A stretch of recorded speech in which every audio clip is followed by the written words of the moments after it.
And city officials in Fort Stockton just approved a plan to pump in $150,000 of hotel motel funds into a museum. CBS 7's John Traffinstead takes us inside the Annie Riggs Museum, looking into whether taxpayer money will be used.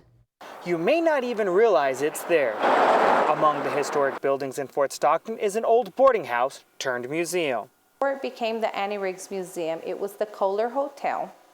Built in 1898, it became a museum in 1955. For nearly 2 decades, the exhibits inside have remained untouched.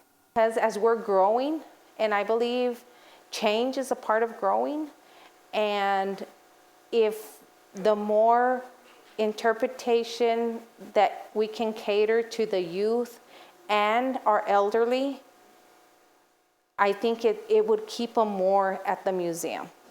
The museum is filled with pieces of Fort Stockton's history. A firm from Dallas has been hired to help with the restoration and updates to the exhibits at a cost of nearly $250,000. $150,000 is coming from the Convention and Visitors Bureau.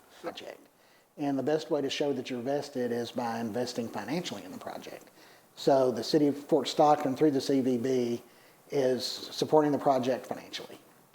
The $150,000 CVB is pumping in comes from the Hotel Occupancy Tax Fund and not taxpayers' pockets. The remainder of the money will come from grants. They'll be able to come here, read the story, take in, step back into history, and still take a little bit of her story with them. Montoya says if everything goes according to plan, the full renovation and updates should be ready in about 18 months. With the eye on Fort Stockton, John Traffinstead, CBS 7 News.